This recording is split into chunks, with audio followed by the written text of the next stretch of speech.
안녕하세요. 책 읽는 미주입니다. 오늘 소개할 책은 인생의 태도, 웨인 다이어 지음, 이한용 김, 출판사는 더 퀘스트.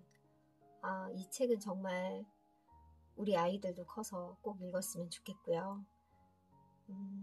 책 내용이 너무 좋은 문장들도 많고 삶의 지혜와 어떻게 살아갈지 지혜로운 조언들이 가득한 것 같습니다. 여러분들도 꼭 이 책을 읽었으면 좋겠어요.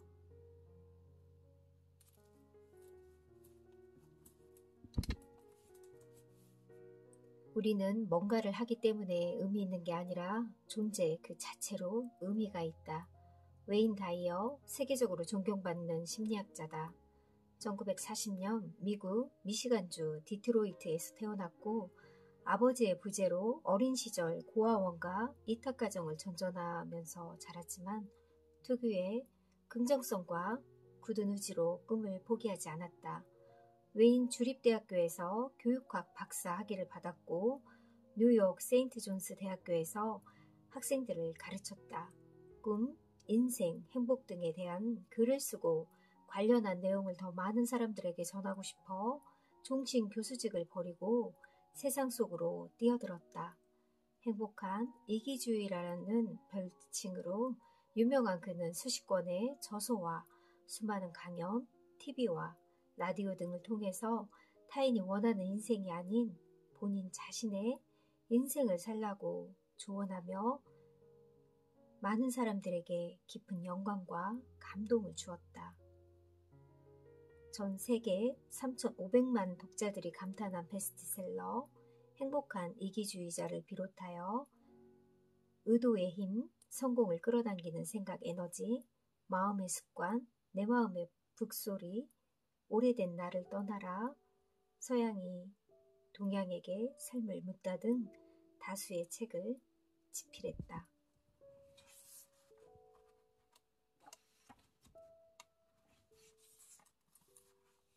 이 책을 읽기 전에 대상을 바라보는 방식을 바꾸면 그 대상이 변화합니다. 특별히 이 책을 읽는 동안 일기를 써볼 것을 추천합니다. 아이디어들이 생각날 때마다 적어둔다면 나중에 언제고 살펴볼 수 있습니다. 각 장의 말미에는 그 장에서 다룬 메시지, 마음에 새길 수 있도록 일기로 쓸 질문들이 담겨 있는데요. 실제로 직접 써본다면 웨인의 말 맞다나 창조적이고 건강하고 행복하게 사는 완전히 새로운 방식을 습득할 수 있을 겁니다. 저도 간단한 메모만 하는데요. 이 책을 읽고 꼭 정말 일기 짧게라도 꼭 써봐야 되겠다는 생각이 강하게 들었습니다. 행복은 삶의 어떤 목표나 도달해야 할 목적지가 아닙니다. 다만 나아가는 여정입니다. 좋은 관점과 애정을 가지고 한 걸음 한 걸음씩 나아가는 자세에 달려 있습니다. 차례 1부 책임감 있게 반응하라, 2부 진정한 성공은 발견하는 것, 3부 인생의 사명.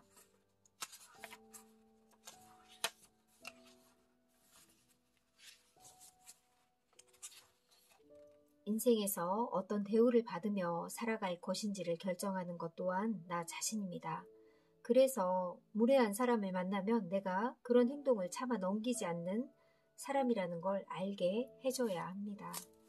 예를 들어 가게의 점원이 내게 무례하게 행동한다면 가장 먼저 자기 자신에게 이건 저들의 행동이야, 이건 저들이 책임져야 해 라고 말해줍니다. 스스로를 무척이나 가치 있는 사람이라고 생각하면 누구도 당신을 함부로 대하지 않게 됩니다. 행복의 비결은 사랑의 비결과 같다. 성공과 경제적 자유를 포함한 인생에서 가장 중요한 뭔가를 얻는 비결이 뭘까요? 그것은 사랑을 얻는 비결과 같습니다. 사랑을 쫓으면 절대로 사랑을 얻을 수 없습니다. 늘 사랑을 갈구하고 다니는 사람을 본 적이 있으신가요? 그런 사람들은 클럽에 가서 사랑할 상대를 찾고 그의 사랑을 얻기 위해 애를 쓰지만 결과적으로 사랑을 얻지 못합니다. 전 베스트셀러가 된 행복한 이기주의자가 전까지 6권의 책을 썼습니다. 모두 판매가 시원찮았죠. 하지만 이 책들은 저의 강의와 심리학, 집단 치료의 바탕이 되어 주었습니다. 돈을 많이 벌게 해주진 못했지만 실패했다고 생각해 본 적은 없습니다. 저는 제가 실패자라고 생각하지 않습니다. 글을 쓰면서 늘 즐거웠으니까요. 일기쓰기 태도에 대해 잠시 생각해 보세요. 나에 대한 태도, 다른 사람에 대한 태도, 인생 전반에 대한 태도가 어떤지 들여다본 적이 있습니까? 어떻게 하면 태도를 바꾸고 자기 파괴적인 사고에서 벗어날 수 있을까요? 한계를 모르는 사람이 되기 위해선 어떤 관점의 전환이 필요할까요? 여러 번 말했지만 우리는 뭔가를 하는 인간이 아니라 인간이라는 존재 그 자체입니다. 나 자신을 내가 하는 일과 동일시하면 뭔가를 하는 인간이 진화했겠죠. 하지만 그렇지 않습니다. 우리는 존재입니다. 하는 일로 평가나 판단을 받는 것이 아니라 그저 존재하는 것입니다. 내가 어떤 인간이라고 믿으면 그것이 바로 나입니다. 감정에 휘둘리지 않기.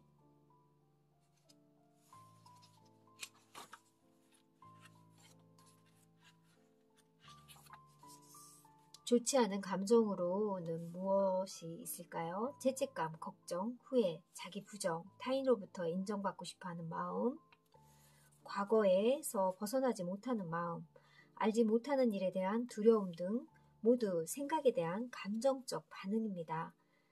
자신을 가두어 두는 이런 감정은 우리를 앞으로 나아가지 못하게 합니다. 감정을 제어할 수 있다는 걸 깨달은 이들은 보통 사람들이라면 미쳐버릴 것 같은 환경에서도 차분하게 내면의 고요함을 유지합니다. 그들은 자신의 반응에 책임을 집니다. 계산하지 않고 냉정하게 대하지도 않고 감정 없는 사람처럼 굴지도 않습니다. 그저 세상을 부정적으로 판단하지 않는 방법과 그 안에 들어있는 무엇인지 알고 있을 따름입니다. 어떤 일에도 건전한 반응하도록 연습하고 상황에 휘둘리지 않습니다.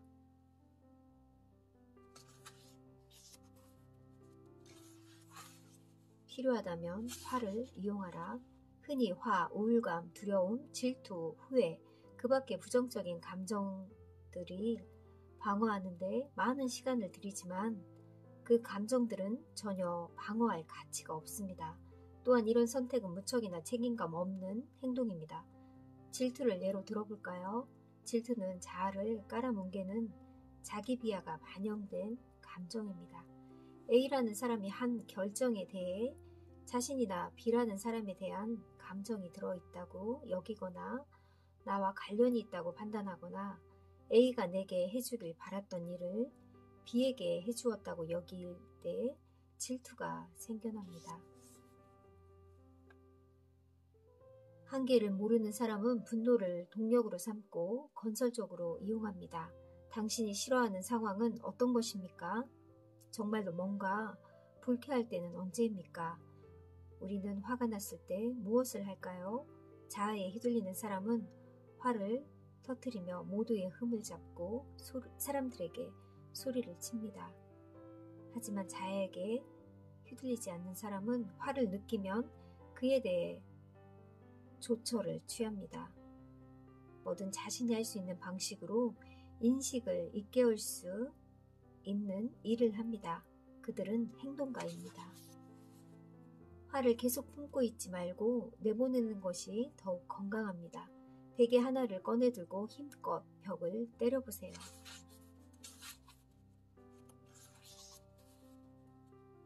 일기쓰기, 마음속에 일어나는 부정적인 말들을 긍정적인 확신의 말로 바꿔보세요. 나 완전 망했어가 아니라 나는 풍요로운 인생을 누리고 있어라고, 난 내일이 정말 싫어가 아니라 일이 무척이나 만족스럽고 행복해라고 말해보세요. 이런 긍정적인 말들을 몇 가지 적어 하루 동안 그 쪽지를 잘 보이는 곳에 붙여두세요. 노아는 마음먹기에 달렸다. 한 번은 형님 부부에게 줄 유모차를 가지고 비행기를 탔습니다.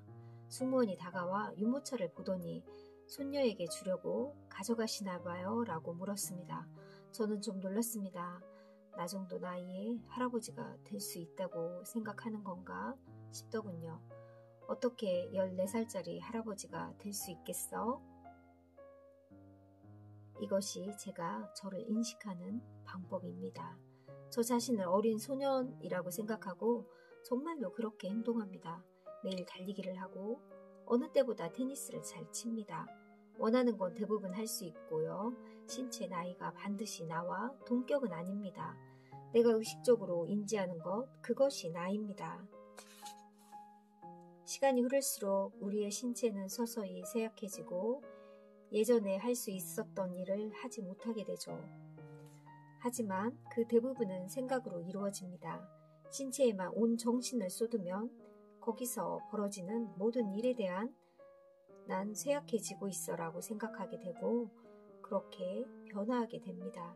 하지만 신체가 아니라 생각을 나 자신으로 간주하면 절대로 쇠약해지지 않을 수 있습니다. 생각은 결코 죽일 수 없습니다. 감정을 죽일 수도 없습니다. 죽일 수 있는 건 껍데기일 뿐입니다. 사람들은 죽음이란 존재를 알게 된 순간부터 죽음을 준비하기 시작하는 것 같습니다. 하지만 죽음을, 질병을, 노쇠를 준비하지 않으면 우리의 신체는 노화되지 않을 겁니다. 노화를 인식해야만 노화 과정이 일어납니다. 나이가 들고 약해지는 것을 대비해야 한다는 생각에서 벗어난다면 노화 과정을 정복할 것이라고 저는 믿습니다. 스스로 건강해질 수 있다고 믿는 힘, 현재의 건강을 유지하기 위한 의학, 그러니까 사람을 치유하기 위한 전인의학적이고 인도주의적인 접근 방식은 무척이나 멋진 관점입니다. 융통성 있는 사고를 하면 이런 식으로 생각할 수 있습니다. 자신이 얼마나 건강할 수 있을지 생각하게 돼요.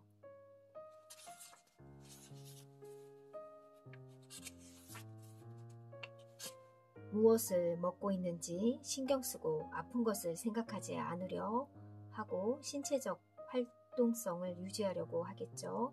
평소에 운동을 하고 건강을 유지하는 데 쓸 시간이 없다면 나중에 아픈데 시간을 쓰게 됩니다. 그 선택은 자신의 몫입니다. 우는 타이밍이 아니라 선택. 제가 말하고 싶은 건 세상 만사의 본질은 주어진 상황에 대한 우리의 태도나 믿음이라는 겁니다. 삶은 우리가 하는 선택, 그 이상도 그 이하도 아닙니다.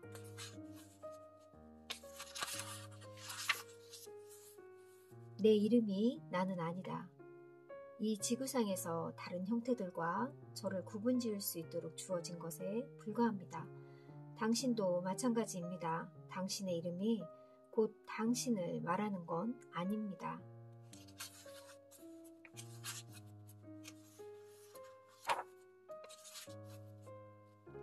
우리에게 이름표가 붙지 않는 부분을 규정하기는 무척이나 어렵지만 일단 그렇게 하면 어마어마하게 강력한 힘이 됩니다.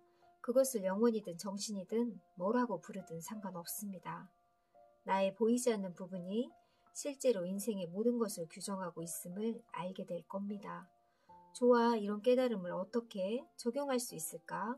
인생을 원하는 대로 살아가는데 중요한 것들을 내 인생에 들이는데 관계를 나아지게 하는데 내가 생각했던 성공을 이루는데 정신을 어떻게 사용할 수 있을까?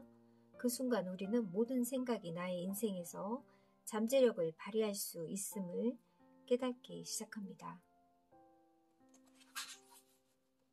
생각을 부정적인 방향으로 이끌어 가지 말아야 합니다. 부정적인 것을 찾으면 부정적인 것을 보게 됩니다. 세상에 인종차별이 퍼져나가는 걸 보고자 한다면 정말로 그런 모습이 보일 거예요. 반대로 인류애가 세계 구석구석 퍼져나가는 것을 보고 싶다면 역시 그런 모습을 보게 될 겁니다. 당신은 그 일부가 될 수 있어요. 의식이 모여 우리를 구성하는 겁니다. 규칙은 두 가지입니다. 우리가 생각하는 것이 확장된다. 우리가 생각하는 것은 이미 여기에 있다. 이건 정말로 중요합니다. 기꺼이 행동하라. 생각을 현실화하려면 기꺼이 그 일을 해야만 합니다. 저는 노력해야 한다거나 미친 듯이 애써야 한다거나 맞서 싸워야 한다거나 나가서 단련해야 한다고 말하지 않았습니다. 이 철학의 핵심은 기꺼이라는 단어에 있습니다. 우리는 기꺼이 그 일을 해야 합니다. 늘 기꺼이 행동하는 누군가에게 이 말은 진실이죠.